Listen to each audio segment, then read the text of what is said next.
Okay, welcome back to Bebop Review. My name's Andy Shaw. I just want to look at some comments that was on the Rick Beato video. If you remember, I actually criticised Rick Beato's videos on Bebop. A few quite fast, and if there's anything interesting, I'll talk a little bit more extended on them. So it's a question and answer. It's not really me giving you any new knowledge, even though it's in subscribers news. It's just me just answering these questions. I'm also going to use subscribers news as a question and answer forum as well.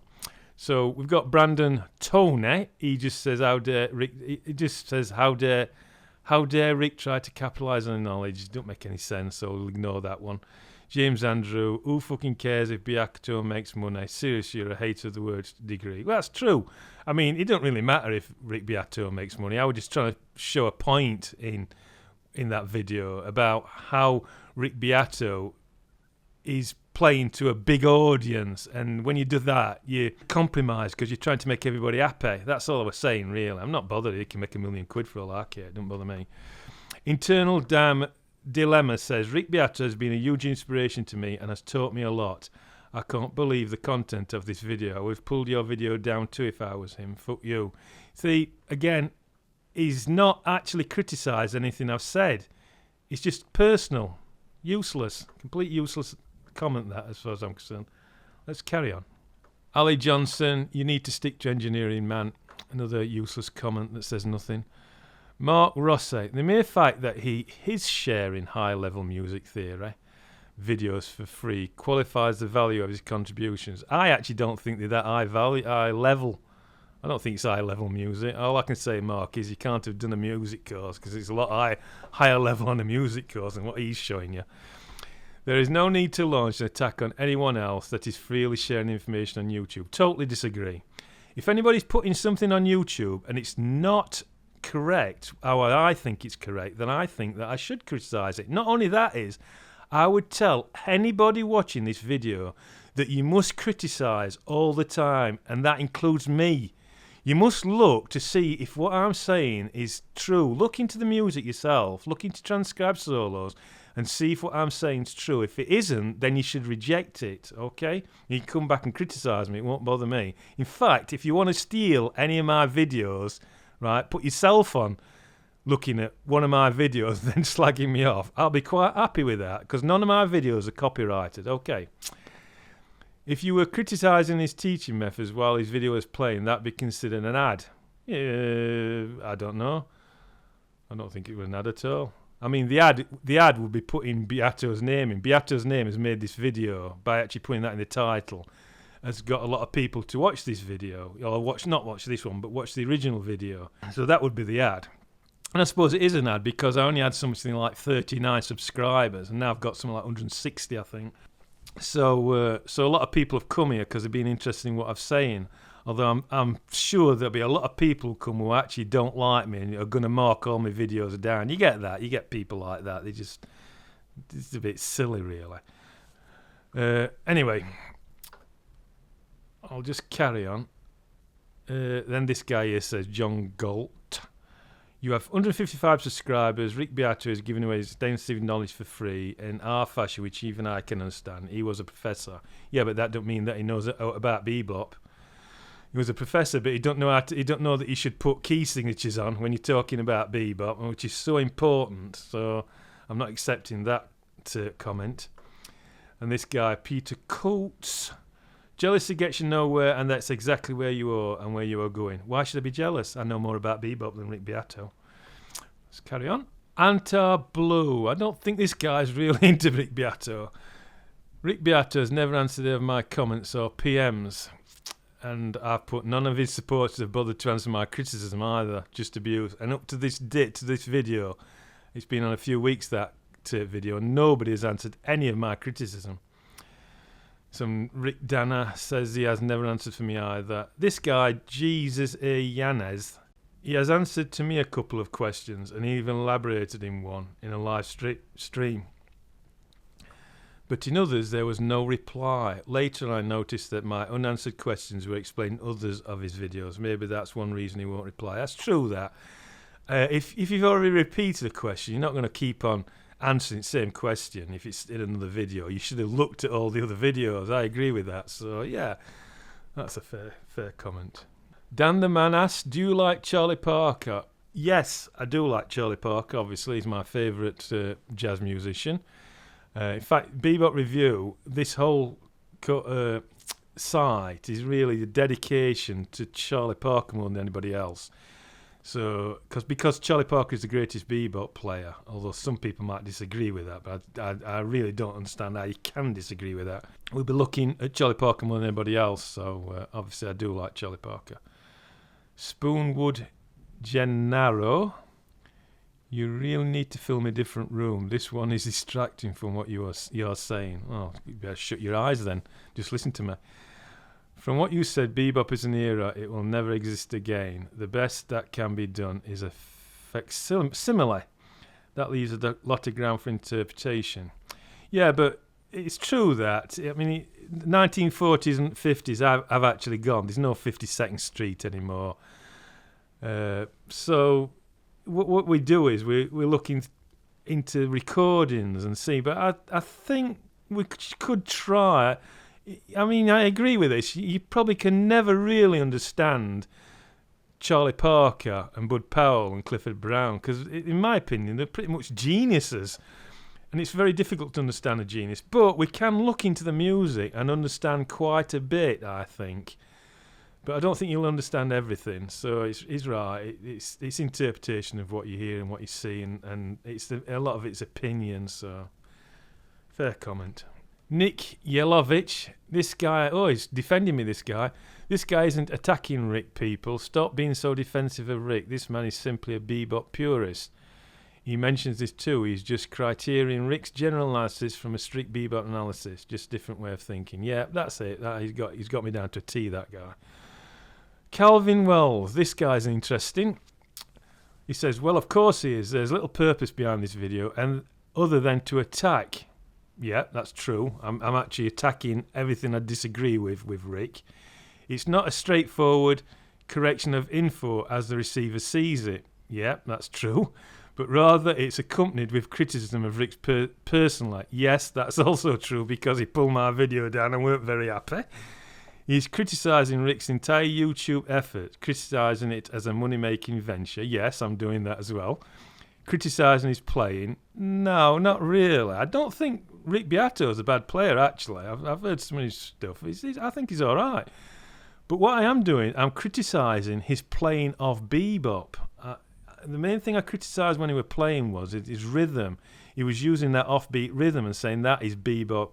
You know, that's bebop rhythm. It's not. Bebop rhythm is more complicated than that. So I think I was quite right to criticise him there. Even though Rich has never held himself out as some great jazz artist. Yeah, that's true. It don't really bother me if he's not brilliant. I mean, you can be a brilliant teacher and not be a brilliant player. I'm not brilliant, but, you know, I like to think that I can get stuff across to people. Charlie Parker was a brilliant player, greatest bebop player who ever lived, and he couldn't teach for toffee. I've got a tape of him teaching to a guy, and he's just getting keys mixed up and all sorts. I don't really understand how Charlie Parker saw it all, and I've spent most of my life trying to figuring out how he saw things. But kind of, I don't think I've criticised Rick as a player, just how he plays in those videos. So it says picking apart a particular video for whatever perceived mistakes, some of which aren't mistakes at all, and demonstrate the reviewer's narrow and very unpractical view of the subject matter. Yeah, I didn't say there were mistakes. I said, like, that the rhythm bit, where he's playing offbeat rhythm, I was saying, I mean, if you want to play like that, you can play like that. Most people do play like that, and nothing wrong with it. What I'm saying is, if you're putting that across as bebop rhythm in a phrase, it's not right. Bebop rhythm is not like that. It's completely different. That rhythm is in bebop, but also lots of other rhythms. That's what I'm trying to get across. He didn't phrase it as Charlie Parker would have phrased that line. Doesn't mean anybody has to react with anger, but of course this guy is attacking Rick. this guy makes me laugh, this Calvin Well. He says, doesn't mean anybody has to react with anger, but that's what he's doing. He's left loads of comments all over this video. He's answered everybody, and it's definitely a personal thing against me. So he's saying don't react with anger, but he's actually reacting with anger himself. Anyway, carry on. We'll come back to him. We'll see some of his criticisms later on. We've got somebody called Impromptu. He says, a little unfair. I feel I'm perhaps slightly biased towards Bebop. I feel slightly biased towards Bebop purism, which you admit, of course. You also acknowledge that Rick is a generalist. Certainly is. Yes, indeed, they did tend to think in terms of tonic sixths rather than sevenths, basically because a seventh in the harmony with a root above is either a semitone or a minor ninth. They did mostly regard 2-5-1s as 5-1s with the 2 as an optional or implied elaboration. Yeah, but Charlie Parker don't. He actually does play through the 2 as well. And it was all about sinuous rhythm rather than ting, ting, ting, ting swing. But you have to start teaching from somewhere. For Parker, the dominant alteration of choice was the 7-flat-9. Yep. Put the 6 and flat 9 thinking together and you've got barrier squares conceptually. Yep. See also, to a certain extent, David Baker, and this was a tiger for tritones all over the place. Yep. For my money, odd bop, so-called, was reaction against the ornate and rather, as you put it, patterned flurry that bebop became. Yep, I agree with that. To this day, people playing strictly bebop, and it's like listening to someone assembling a jigsaw very quickly. Yeah, because they don't really understand bebop. That's why. It's very accomplished, but it can sound a bit uninspiring. But does Charlie Parker sound uninspiring? Does Bud Powell sound uninspiring? Does Clifford Brown uninspiring? No, I don't think so. And they all use very similar patterns, you know. It can become a game of spot the lick. There's nothing wrong with licks. It's how you play them. It's how you play the lick and put it together. Look at these words on this page.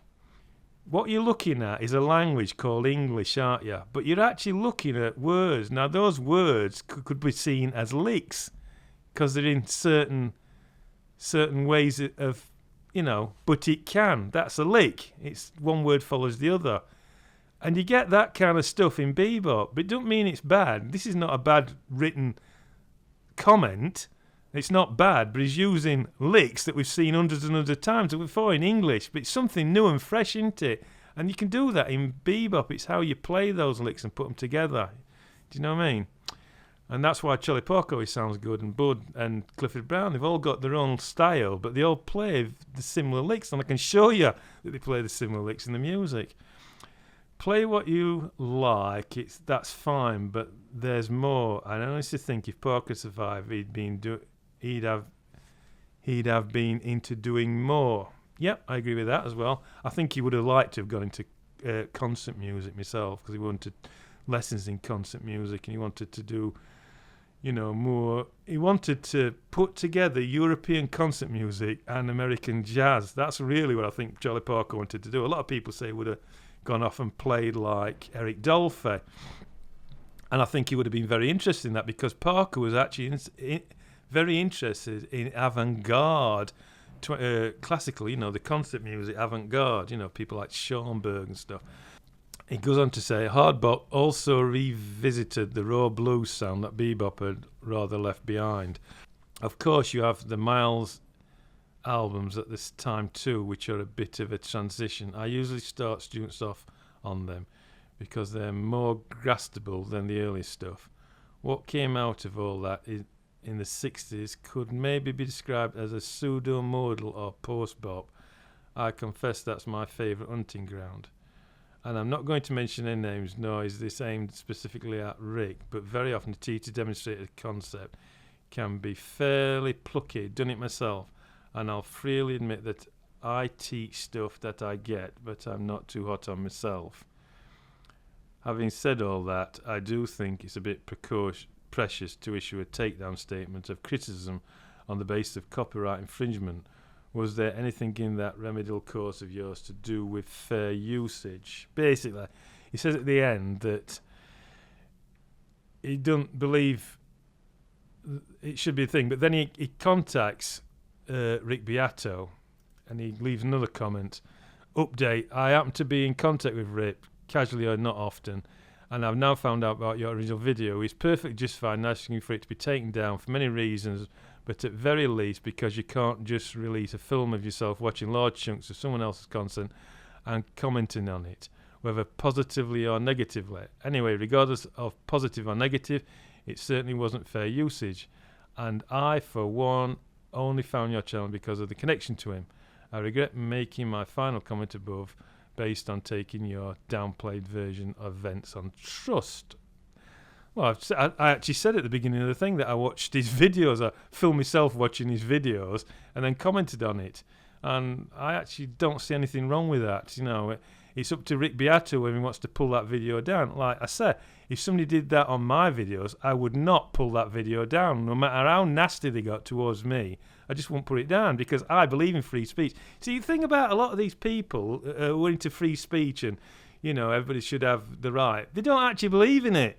You know, a lot of Americans, you know, the American flag and it's based on free speech and, you know, you've got the right to think. They don't believe it. Americans don't believe in free speech. In 1950s, they did a complete witch hunt on communists, cracking down. And anybody who were a communist, they actually lost their job and they all ended up coming to Europe, didn't they? So I don't believe in all these people who go on YouTube on, you know, free speech. If they believe in free speech, they believe in free speech. No matter how I put it across. If they don't believe in free speech, then don't believe it. And just say, I don't believe in free speech. I don't think you should talk. You know, you should say anything. Okay, let's carry on. Wallace Llewellyn says, you are correct in what you say, especially about rhythm.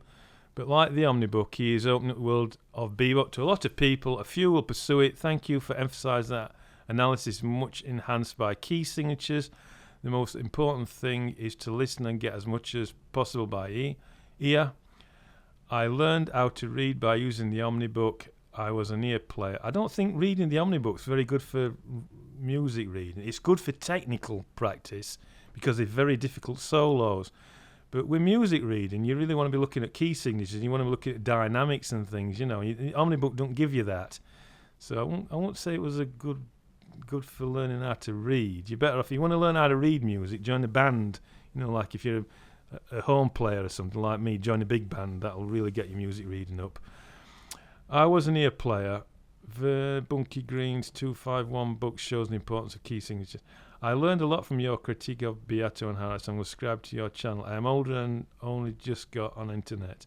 All of Parker's contemporaries learned bop by ear. They studied music. I don't think you can learn bebop by ear. You've really got to study the theory. Few rock players will be able to do that. I applaud and appreciate anyone who says listen to the bop. Yeah, I think I understand what he's saying. He's talking about you've got to listen to learn the language. That's true. That what he's saying is this: like, if you were learning Spanish, you get a book on Spanish and read the words. You're not really learning Spanish because what you're doing is you're speaking Spanish with an English accent.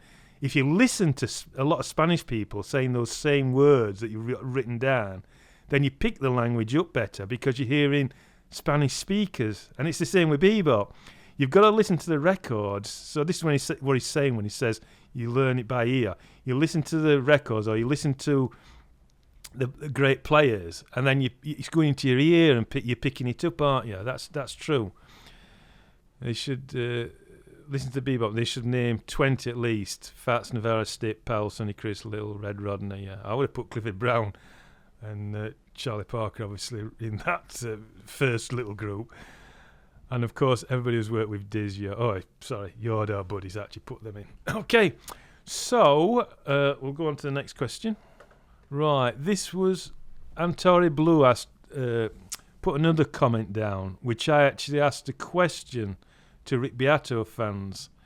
He says, Rick Beato is very learned, but many of his videos are not helpful. They rarely deliver what they promise in the title. I suggest that Rick post some performance video if he wants to demonstrate his abilities. See, I don't think that Rick Beato has to be a brilliant player. He's teaching. If he knows the knowledge, he's teaching. And what it is with teachers is, you don't have to be good to be a teacher. you put knowledge on that people don't know and that you're teaching. I mean, Rick Beato knows quite a lot about rock music, which I do not know. If I want to learn rock music, I'll go and watch a Rick Beato video because he knows more about rock than me. And he said himself that he's basically foremost a rock guitarist who's kind of gone into jazz. But I actually wrote, I actually put here a little comment to answer him, and I put a question out to everybody. I think he plays too much and explains little. I have trouble with Bebop videos. I actually find them difficult to understand. I've put, if any of Rick's fans are reading this, can they explain to me what an alt chord is? Historically, do you see what I put at the end? Historically. Beato puts a lot of alt chords in his music, but doesn't tell you where they are, what they are, or why they're there. Somebody called Cole Ashmore, right, answered this question. He says, Bebop Review, an alt chord is short for altered chord. It is a dominant 7 chord with a flat 9 or sharp 9, or a flat 5 or sharp 5. Traditionally, in jazz, you can alter the dominant chord. I don't understand that phrase at all. Traditionally, in jazz, you can alter the dominant chord is functioning, meaning it resolving to the tonic chord. I don't get that at all. I think he's just saying that you can alter a dominant chord because I don't know, because it's resolving to the tonic chord. I don't know. I'm no jazz expert, but I'm a music teacher who teaches privately, and I enjoy many of Beato's videos, as I do yours. That being said, I don't think Beato is as much of a stickler for tradition as yourself. It seems he's trying to teach all levels of musician and music as well. Yes, and that's a problem. I think that's the problem. He's trying to teach a wide audience and trying to get everybody happy, and it's a real problem, that, because what you're doing is you're trying to get a lot of people coming into music, and you talk about something like bebop. You can't do that. You can't talk to a wide audience about bebop. You've got to talk to those people who love bebop and know it, and they've been listening to it for a long time, and they really understand it. Then they can understand what you're talking about. You can't just talk. It's like all those Vietnam War songs in the 1960s. It's very relevant to them. So if you go back and look at the history of the 1960s and the Vietnam War and people, and then you listen to those songs, you kind of get it a bit more because you understand what they were trying to say, and it's the same in bebop. You listen to a jazz solo by Charlie Parker, Dizzy and Bud Powell and all that, and then you actually look in the 1940s how black people treated, and you kind of get it more, if you know what I mean. Not to dive, he says, not to dive deep into bebop, I don't know, but why make a video criticising a popular YouTuber if you're not trying to get hits and revenue based on his work? Well, I'm criticising it because he's talking about bebop. If he wasn't talking about bebop, I wouldn't criticise him. You are giving him your fair share, which is your right, but maybe it's unfair to do. This is another one. I bet this guy's an American.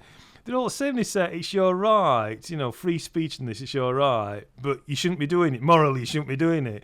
If you believe in free speech, then you believe in free speech. If you don't believe in free speech, you don't believe in it. You can't say, I believe in free speech, but you shouldn't be saying that. It just doesn't make any sense, So I'm not accepting that. I think, and I want to say that I think, I'm going to repeat what I've said before, that criticism is really important. You should be criticising people. I don't care if they're professors or anybody.